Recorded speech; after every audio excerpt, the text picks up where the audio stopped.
Alright. Hey everybody. Hopefully you can see me. My video won't let me turn my camera different angles, so I have to record it this way. But anyway, hi. Hope everybody's having a great Friday. Logan picked chili for tonight, so I'm going to show you how we do it. I got him to break up some ground beef, or well, it's ground sirloin, and that's what's going on in this pan. And then over here, with just some coconut oil, I'm browning up some onions. I didn't dice them too small because it's chili, so, you know, it's not that big a deal. So anyway, over here, we have our other ingredients. Excuse my can opener. We have some tomato sauce, tomato paste. We're going to use some diced tomatoes because that's what Logan likes, but if I was making this for myself and other adults, I would add fire roasted crushed tomatoes, but Logan doesn't like that. And then we've got some spices and stuff. So I don't really, oh, and beans. Sorry, you can't have chili without beans. Duh. I got these in the sink draining. Anyway, I don't really measure my spices, so I'm going to attempt to tell you how much each spice weighs, so that way, you know, you can have an idea. So I apologize in advance if I have to put the phone down when I'm doing that, because I use my hands. I might get Logan to come out and help me with that part. But anyway, so we've got our meat going. You just want to brown this up.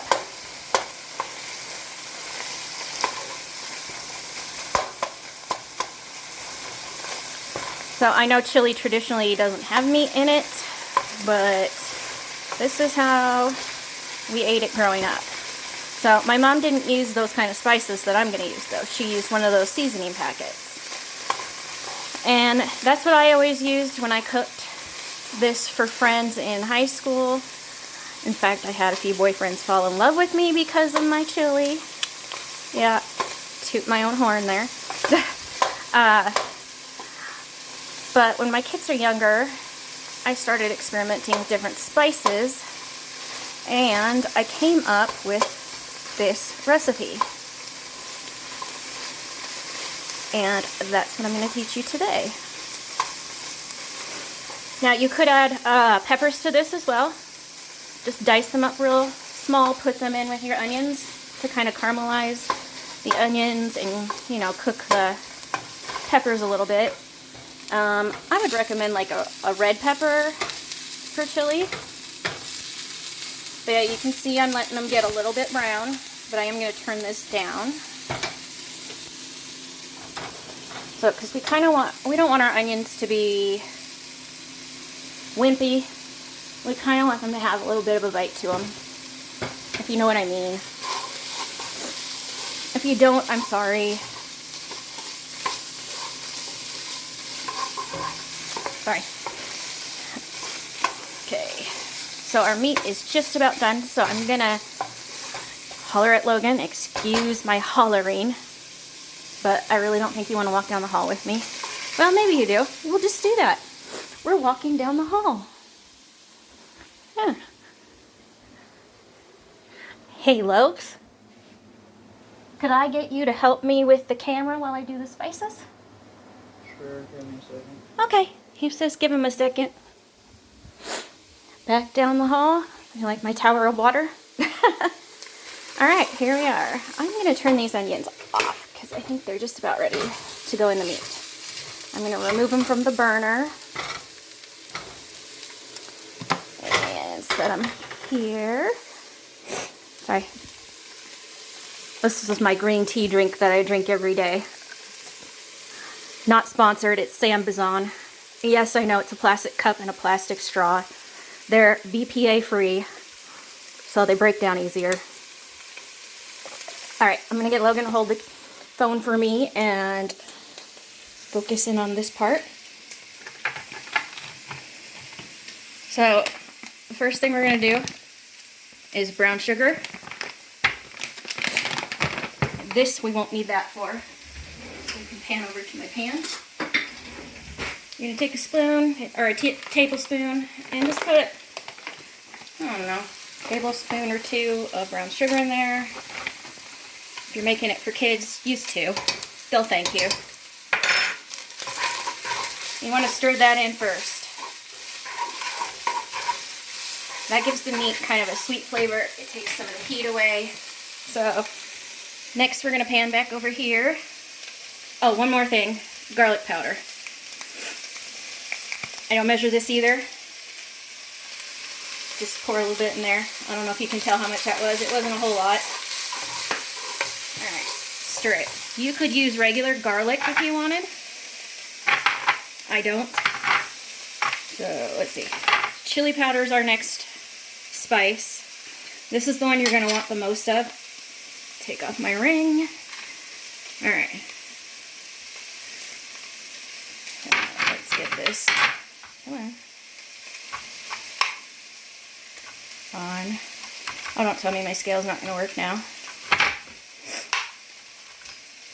There we go. Alright. Look at that, it's not even going to weigh it. You see how tiny this bowl is? That's how tiny it should be. I'd say that's what? A tablespoon? Just shy of a tablespoon? Stupid scale won't work, so we're going to try something else. Alright. The next one I do is ground coriander. So I put all these in the pan before I stir them up. Aw, this is one of them sprinkly ones.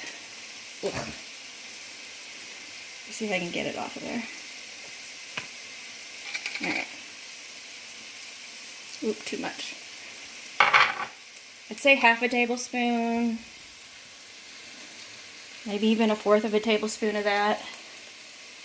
You don't want too much of the coriander. It's not super important. Next is ground cumin.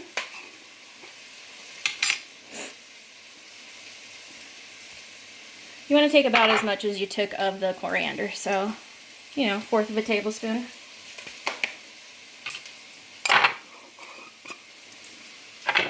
Paprika, this one's super important. So you're going to take just about as much of the chili powder that you did with the paprika, so at least a tablespoon. And then, because I like this herb, thyme, this helps cut down on some of the spiciness too. And I take about a teaspoon of that. And here's a trick. When you have dried herbs, when you put them in your pan, you want to rub them between your hands like that. That gets the herbs to kind of bring the flavor out of it a little bit better. So we're going to stir all those spices.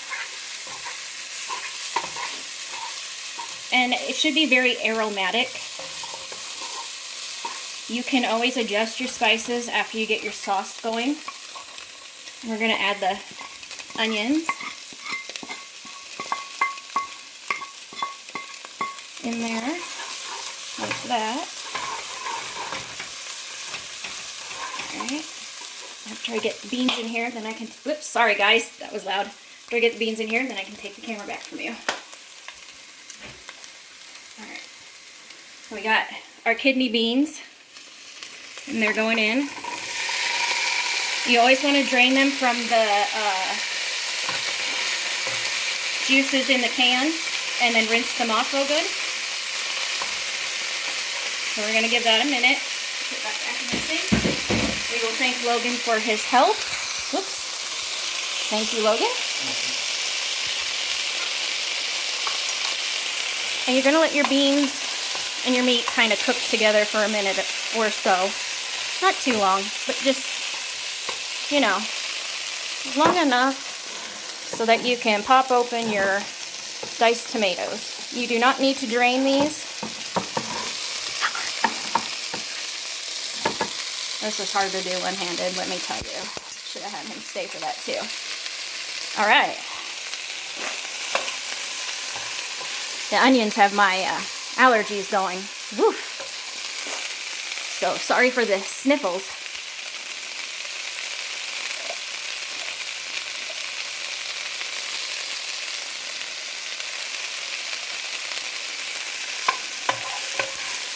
So growing up, I was a really picky eater.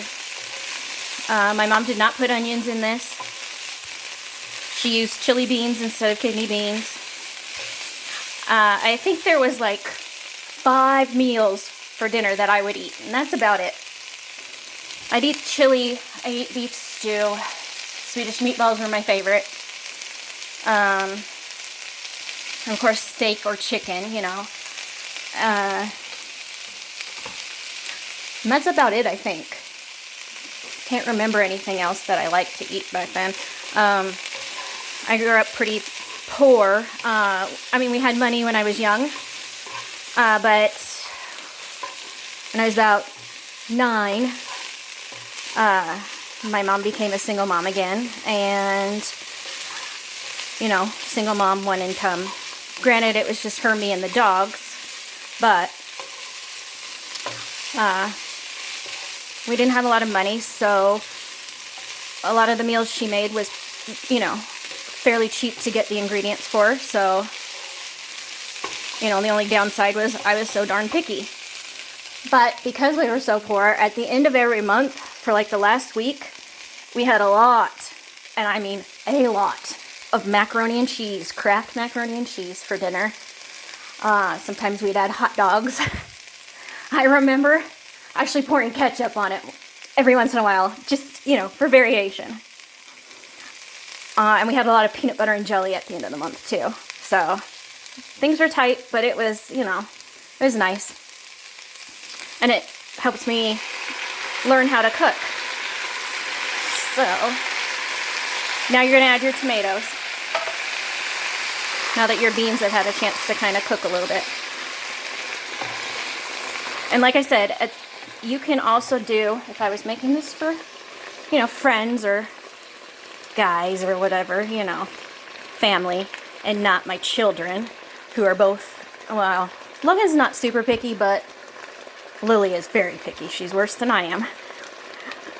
It's actually quite adorable. Anyway, you could use this, you know, crushed fire roasted tomatoes. That's what I would use if I was making this for my mom and I, or, like I said, friends, that kind of thing. Alright. Luckily, now you might be able to hear me better, and hopefully I wasn't shouting earlier. But I needed to be heard over the sizzling sounds. Alright, that's going. Now we're gonna pop open our tomato sauce. Spaghetti. I ate spaghetti as a kid too.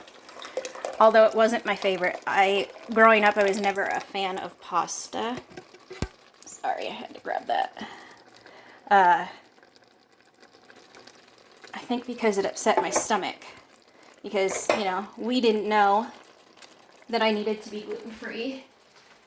So, we were just eating the, sorry for that towel in the way.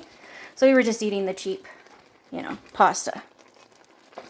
99-cent pasta, or I think she actually could, I think we found 39-cent pasta sometimes at the corner store. Shout out to A&B in Lewiston, Idaho. That was the corner store. Alright, so we've got that going. Now, you don't want your sauce to be quite this saucy, if that makes sense. Probably doesn't. So, this is where we add the tomato paste. I need a knife for that.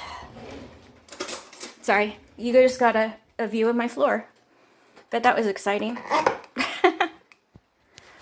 Okay, let's see if I can do this one-handed. Probably not. Alright, watch me drop my phone in the pot. So, see that it's doing that? You're going to want to turn it down to low, because that's going to splash everywhere. Alright. So, I'm just using a knife to scrape the can. I'm sorry about the sound effect. It's right next to my camera, so it's probably super loud. And if you're like me, that's not a noise you like. I hate that noise. Ugh. Alright. Because I hate that noise, I tend to not use this entire can. I use most of it, though. But you can see there is just a little bit left. Alright. So this paste is going to thicken it up. And you want to stir that in. Normally I would serve this with homemade cornbread. I didn't do that today because I just made muffins yesterday. But today we'll serve it with some sharp cheddar cheese from Tillamook. Is there any other brand? If there is, I mean, I know there is, but you know, Tillamook is far superior. I live in the Pacific Northwest. It's far superior, trust me. If you haven't tried Tillamook, from Tillamook, Oregon, on the Oregon coast, you are missing out. Anyway, so that'll get sprinkled in on our individual bowls, and then we use tortilla chips to kind of scoop it instead of eating it with a spoon. Or you can do what I do when I'm feeling super lazy, which isn't often because, again, I'm not a lazy person. But, you know, sometimes I take my tortilla chips and kind of crunch them up on the top of my bowl and mix it in. Don't knock it till you try it, seriously. Anyway, so you're going to let this kind of cook down. And I'm going to get a spoon. Always use a fresh spoon when you're tasting your food. Even if you're just cooking for yourself, because you don't want to, you know, accidentally when you're cooking for somebody else, reuse a spoon. So this is where I take a bite of kind of the sauce and some of the meat, and I check the spices. So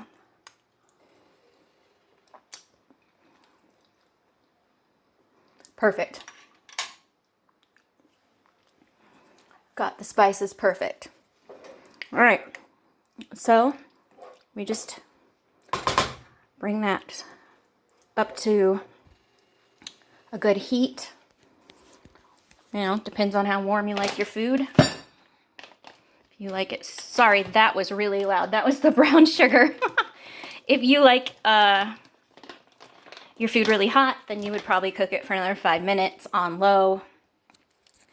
If you like just kind of a medium temperature, I'd say 3 minutes, and if you just want it warm, that would be now. Anyway, I'm gonna attempt to turn this around so you can see me. I don't know if that's gonna work, but we're gonna try. And then I can say goodbye to you. Maybe? Yep. Okay. Hey everybody. So I'm gonna let you guys go. I will post a picture of this with the link to the YouTube video, since it's too long for Instagram TV again, in my stories, and I'll post it over on Facebook as well, and probably there should be a link in my bio on Instagram as well. Go over there, show me some love, give me a like. I haven't gotten a like yet. I did get a really positive comment, but no likes yet. So give me a like, give me a subscribe, leave me a positive comment, or if you're going to criticize me, at least make it, you know, nice, constructive. Yeah, so I'll see you guys later. I hope you have a fabulous weekend. This will be my last tutorial for the weekend probably, unless I, you know, wake up feeling super fantastic one of the, you know, in the next couple days. I'm going to do a Sloppy Joe tutorial coming up soon, and a get to know me as well. So if you have any questions for me, send me a DM over on Instagram, you know, or a text if you have my number, and let me know what questions you would like to have me answer, or that you would like to know about me. All right. Love you guys. See you later.